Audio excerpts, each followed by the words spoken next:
अब अगला इशू है श्री आर.एस. बाली जी का। माननीय सदस्य श्री आर.एस. बाली। धन्यवाद अध्यक्ष महोदय। आज जिस इशू पे मैं बोलने के लिए खड़ा हुआ हूं और जिसके लिए आपने मुझे समय दिया अध्यक्ष महोदय, वो बड़ा ही संवेदनशील, लोगों की जिंदगी के साथ जुड़ा हुआ, लोगों की जिंदगी किस तरह आगे बढ़े और वो परिवार जो कि सोसाइटी में, समाज में और लोकतांत्रिक समाज में सबसे ज्यादा वंचित है, परेशान है, जिन्होंने अपने घर के बड़े, अपने माता पिता में से कोई एक या दोनों खोए हैं और करुणामूलक आधार पे नौकरियों के लिए वो आवेदक हैं।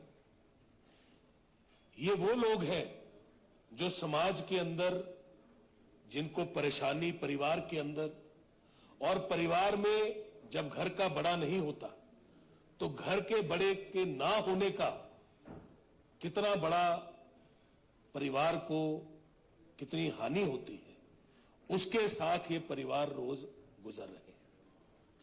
यूं तो रोजगार एक बहुत बड़ी समस्या है और जब रोजगार की बात की जाए, चाहे देश में चाहे प्रदेश में, यह समस्या पूरे भारत की है।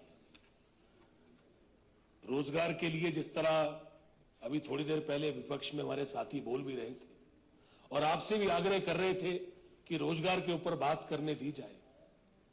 रोजगार एक बहुत बड़ी समस्या है, इसमें भी कोई शक नहीं कि प्रदेश में हमेशा सभी सरकारें तत्पर रही हैं कि लोगों को रोजगार दिया जाए और देश में भी सरकारों ने वायदे भी किए। जब सरकार यहां पे बनी देश की, तब 2 करोड़ नौकरियां प्रतिवर्ष देने का वायदा भी हुआ। उस हिसाब से 12 साल में 24 करोड़ नौकरियां देनी थी। पर जब आज ये बात प्रदेश की नौकरियों की हो रही है तो अति वंचित वर्ग, करुणामूलक वर्ग के लिए मैं बोलने के लिए खड़ा हुआ हूं। इन लोगों के साथ मैंने कई मर्तबा माननीय मुख्यमंत्री महोदय से बात की। कई बार हमने इस बात की चर्चा सभी मंत्री महोदय से की। आपके आगे भी कई बार बैठ के आपके दफ्तर में हमने इसकी बात की और आप बड़ी संवेदनशीलता से आपने इस मुद्दे को समझा, क्योंकि कहीं ना कहीं आपको भी टीस और पीड़ा है। सर, मैं अंकित करना चाहूंगा और आपका ध्यान ले जाना चाहूंगा, जब पिछली सरकार में करुणामूलक आधार पर नौकरियां देने की बात की गई तो उसका एक क्राइटेरिया पिछली सरकारों का कुछ और था।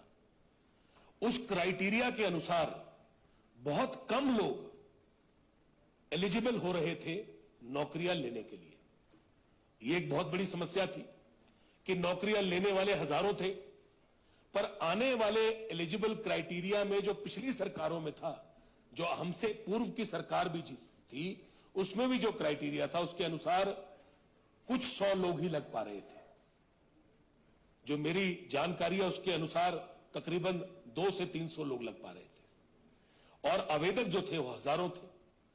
इसको लेके माननीय मुख्यमंत्री महोदय से, आप सबसे, सदन के बाहर, सदन के अंदर कई बार चर्चा हुई और परिणाम ये आया कि सरकार ने, माननीय मुख्यमंत्री महोदय ने इसके ऊपर गंभीर चर्चा करके, कहीं ना कहीं इसके ऊपर अच्छी तरह मंथन करके एक एलिजिबल क्राइटेरिया बनाया, जिस एलिजिबल क्राइटेरिया के अंदर 2.5 लाख, मतलब 2.5 लाख रुपया आय जो सालाना थी, उस सालाना आय को 3 लाख कर दिया गया। उस 3 लाख रुपया मतलब एक परिवार जो 3 लाख से कम कमाता है, उस परिवार को हम नौकरी करुणामूलक आधार पर दे सकते हैं। इसके अनुसार सीधा 400 नौकरियां, 300-400 नौकरियां जो लग रही थी, उससे सीधा ये 1200 नौकरियों पे पहुंच गया। मतलब जो मैं आपको कह रहा था कि 200-300 थी, ये मैंने अभी देखा पढ़ा, ये 400 थी तकरीबन, जो मुझे बताया गया।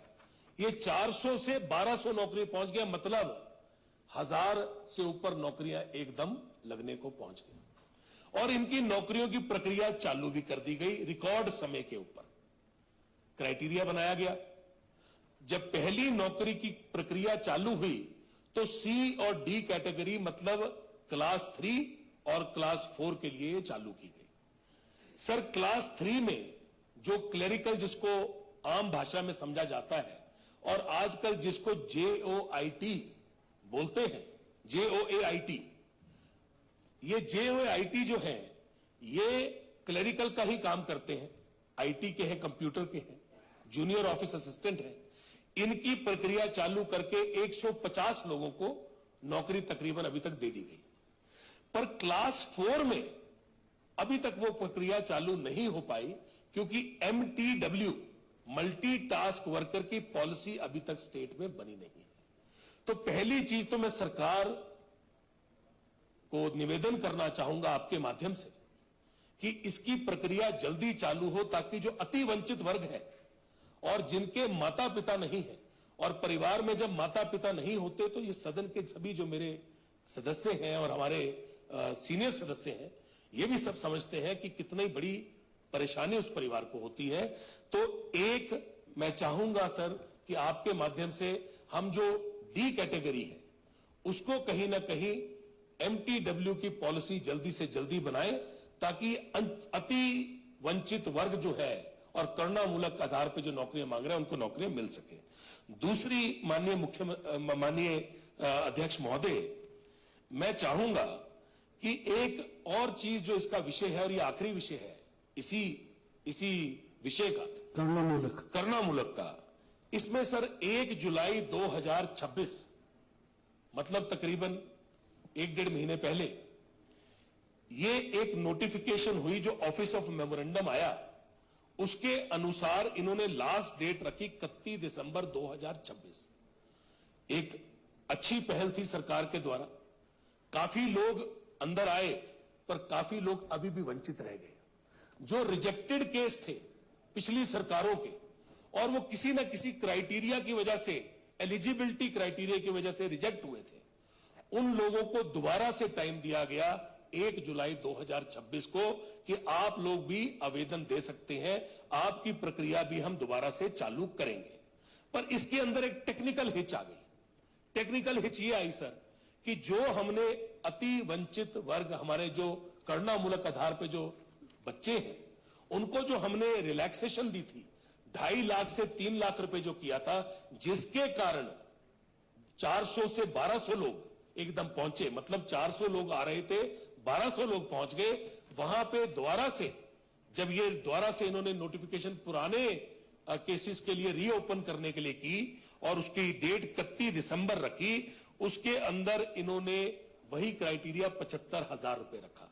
मतलब अगर एक सिंगल आदमी घर में बचा है तो उसका 75,000 रुपए से कम इनकम होनी चाहिए। अगर 2 आदमी बचे हैं तो फिर 1,50,000 रुपए, और अगर 3 बचे हैं तो उसके हिसाब से आप गुणा कर लीजिए सर। तो 4-5 जब बचे होंगे तब जाके दोबारा से वो पहुंचेगा। तो ये थोड़ा सा अनजस्टिफाइड क्राइटेरिया लग रहा है, क्योंकि अगर वो पहले हमने 3 लाख की रिलैक्सेशन दी है तो अब हमने अगर एक को 75,000 करेंगे, जो कि पहले भी हुआ करता था सरकारों में, अब उसी को इन्होंने फॉलो कर लिया। तो माननीय अध्यक्ष महोदय, मैं चाहूंगा आपके माध्यम से, ये बड़ा ही ऐसा वर्ग है, वंचित वर्ग है, करुणामूलक आधार पे जो लोग हैं, परेशान बच्चे हैं, उनके परिवार के बड़े माता पिता नहीं है, तो आपको उनका माता पिता बनके, उनका संरक्षक बनके, इस सरकार को उनका संरक्षक बनके, इस हाउस को इनका संरक्षक बनके कहीं ना कहीं इनकी मदद करनी पड़ेगी। और आखिरी में 1 सेकंड मैं और लूंगा सर, 150 केस ऐसे हैं, सिर्फ 150, जो 45 साल से ऊपर जा चुके हैं। अब अगर वो पहले जो क्राइटेरिया था उसके अंदर आए नहीं, कोई 44 साल का है, कोई 45 साल का है, क्या वन टाइम रिलैक्सेशन सरकार इनको दे पाएगी ताकि सिर्फ 150 बच्चे जिनके माता पिता नहीं है, उनको क्या ये हाउस में सभी पक्ष और विपक्ष के लोग, और आप मुख्य संरक्षक हैं इस हाउस के, आपके द्वारा सरकार को ये चीज कहीं ना कहीं ये संदेश भी जाए, ये हमारी तरफ से उनको इल्तिजा भी जाए कि उन लोगों को भी कंसीडर करें, ये मैं बताना चाहता था सर। बहुत बहुत धन्यवाद। माननीय मुख्यमंत्री महोदय, अध्यक्ष महोदय, बहुत ही रेलेवेंट इशू जो है माननीय सदस्य ने उठाया है, और इसके तमाम पहलुओं को उजागर किया है। इन्होंने सरकार से आग्रह किया कि इस पे विचार किया जाए। सरकार मंथन कर रही है, तो जैसे ही कोई फैसला होता है तब हम आपको सूचित करते हैं। Thank you. 0 hour over.